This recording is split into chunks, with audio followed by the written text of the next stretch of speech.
5 kebiasaan boros yang tidak kita sadari. Hai hai hai, Assalamualaikum. Apa kabar teman-teman semua? Semoga teman-teman semua tetap dalam keadaan sehat ya. Amin amin ya robbal alamin. Alhamdulillah hari ini masih bisa sharing sama bunda-bunda dan juga sama teman-teman semua. Dan di sini aku mau sharing ya Bun tentang beberapa kebiasaan boros yang jarang sekali kita sadari ya. Jadi di sini ada 5 kebiasaan yang membuat kita itu boros Bun, tapi kita itu jarang sekali nih menyadarinya. Jadi bunda-bunda sebelum kita membahasnya, aku di sini mau sapa-sapa dulu ya bunda-bunda dan juga teman-teman yang selalu setia nonton video aku. Aku ucapin terima kasih ya dan semoga kebaikan bunda-bunda kembali lagi sama bunda. Dan juga buat teman-teman yang baru menemukan channel ini, aku ucapin selamat datang ya di channel sederhana aku. Semoga teman-teman bisa mendapatkan inspirasi ataupun motivasi gitu ya dari apa yang aku share. Jangan lupa tekan tombol subscribe-nya ya Bun, karena subscribe itu gratis loh. Oke, langsung aja untuk kebiasaan boros yang pertama adalah mencari harga termurah. Loh, kok bisa ini menjadi kebiasaan boros?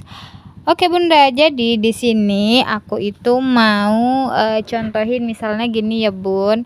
Bunda ini ingin membeli barang ya kan, contohnya aja kayak belanja bulanan gitu ya, karena kan kita semua ya para ibu rumah tangga pastinya sering melakukan yang namanya belanja bulanan. Oke, jadi contohnya di sini adalah kita membeli ataupun bunda-bunda ini ingin membeli barang A. Beli barang A di toko B, kemudian beli barang B di toko C, beli barang C di toko D gitu ya. Atau gini Bun, misalnya Bunda ingin beli Pampers, belinya di Indomaret. Mau beli gula atau beras gitu ya, belinya di toko kelontong atau grosiran. Misalnya Bunda mau beli minyak goreng, belinya misalnya di toko warung biasa gitu ya, warung eceran, mungkin lebih murah gitu kan.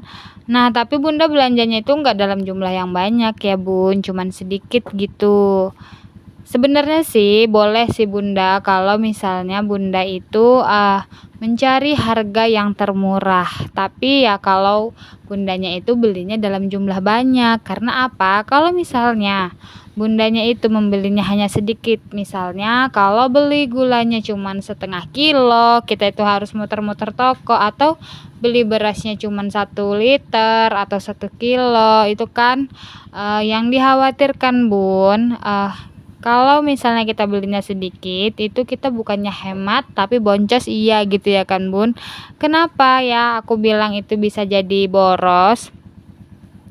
Karena gini Bunda, misalnya Bunda itu kan pergi pasti pakai motor ya. Pasti kalau misalnya di luaran sana itu udah mulai namanya ada biaya parkir ya, walaupun 2.000.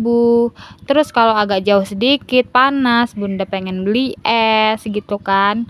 Nah, misalnya juga masuk ke Indomaret ini atau minimarket atau supermarket, ada promo tuh tiba-tiba. Jadi yang tadinya di rumah ini enggak mau beli itu ataupun barang tersebut itu tidak kita butuhkan, bisa aja kita ambil Bun ya.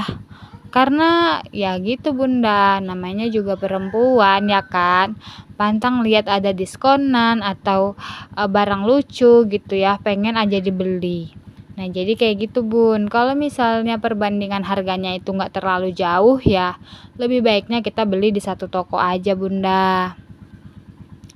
Oke Bunda, lanjut lagi ya untuk kebiasaan boros yang kedua. Boros yang kedua adalah tertipu diskon.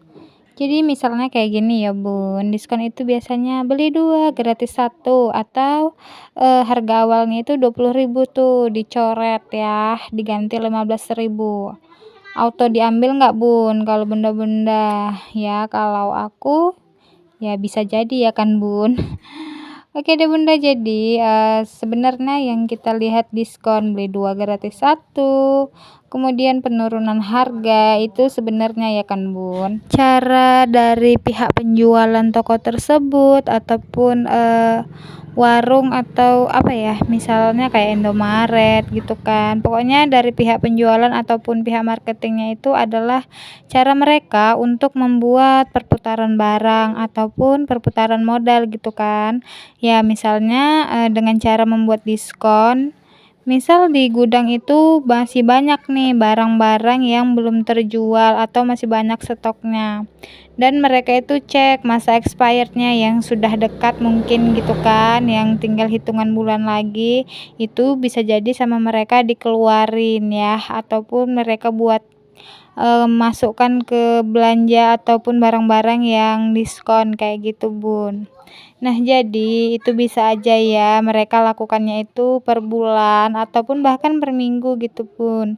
Jadi kita jangan tertipu ya Bun sama yang banyak diskon misal, padahal barang tersebut itu belum kita butuhkan saat itu atau mungkin di rumah itu masih ada stoknya gitu ya kan Bunda.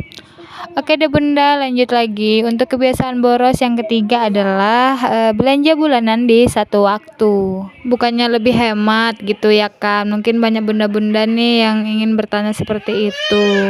Oke, jadi di sini misalnya ya kan Bun, ada jatah 1 juta untuk belanja bulanan.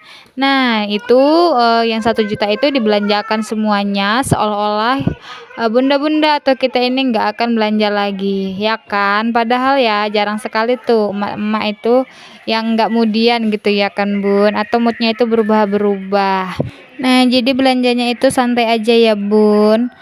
Dan diusahakan juga kita itu untuk membuat rencana bulanan. Kalau bisa bagi dana bulanan tersebut menjadi 2 bagian. Satu bagian kita belanjakan di awal ya, mungkin atau kalau boleh saran nggak apa-apa sedikit lebih besar ya kan, karena di awal-awal itu kan kayaknya kita itu pengen makan di luar mungkin ya seperti itu, ataupun kita ingin belanja untuk apa ya, perbaikan gizi ya kan, iya enggak ya Bun?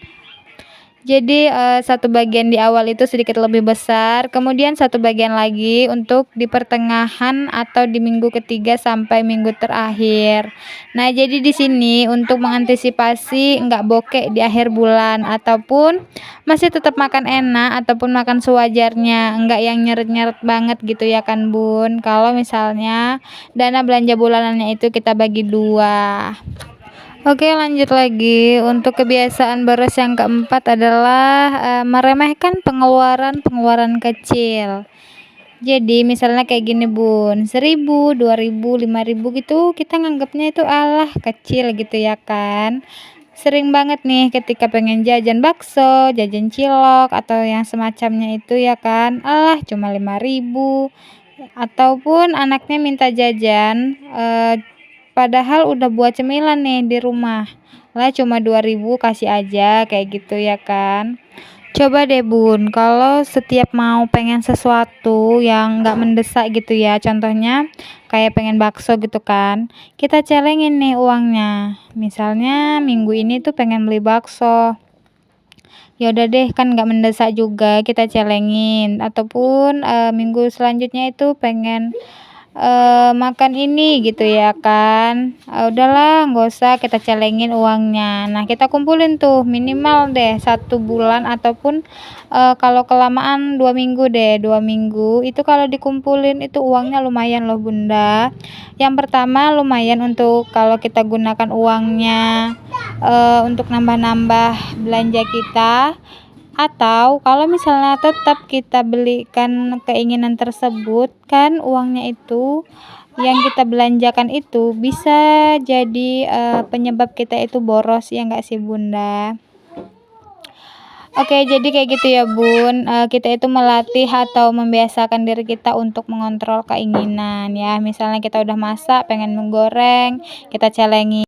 Oh ya Mom, di sini kita, biasakan juga ya, jangan meremehkan uang kecil, "Alah 2.000 kok, ya dapat apa?" Padahal ya kan Mom, di luaran sana itu masih banyak orang yang bersusah payah, panas-panasan, nyari 2.000. Ya contohnya aja kayak pemulung atau pedagang yang hanya menjualkan dagangan orang gitu ya kan Mom. Jadi ya kita itu saling menghargai aja ya, untuk setiap pendapatan orang ataupun setiap uang yang kita lihat itu ya, karena banyak di luaran sana yang hanya ingin mendapatkan segitu aja, mereka itu harus berjuang keras gitu ya kan, Moms. Oke, dan yang terakhir di sini adalah yang kelima gitu ya kan, Mom, yaitu melupakan hal penting saat bepergian ya. Nah, biasanya kalau misalnya kita pergi-pergi itu kan, kita itu cuman, buat budget untuk apa yang kita tuju gitu ya kan. Jarang banget, kepikiran kalau misalnya kita itu menyiapkan budget untuk kayak kebutuhan tak terduga gitu saat bepergian gitu. Misalnya, untuk biaya transport, untuk makan, untuk apa, parkir kayak gitu kan. Contohnya aja kalau kita mau belanja bulanan. Niatnya dari rumah itu belanja bulanan budgetnya 500.000. Ternyata sampai di rumah setelah kita, hitung-hitung kembali nih pengeluaran tadi gitu kan, rupanya budgetnya itu lebih dari 500.000. Nah, kemana nih yang sisanya ini untuk apa? Ternyata kita itu lupa untuk membudgetkan, yaitu tadi Mom, untuk biaya transport, untuk makan ataupun minum, untuk parkir, atau misalnya, ada tiba-tiba kita lihat kayak pengamen ya mungkin kita kasih saweran kayak gitu. Nah itu tadi Mom, jadi, kalau bisa ya kita buat budget untuk pengeluaran yang tak terduga saat bepergian. Oke teman-teman, mungkin ini aja yang bisa aku sharing hari ini, semoga bisa bermanfaat. Sampai ketemu di video aku selanjutnya ya. Wassalamualaikum.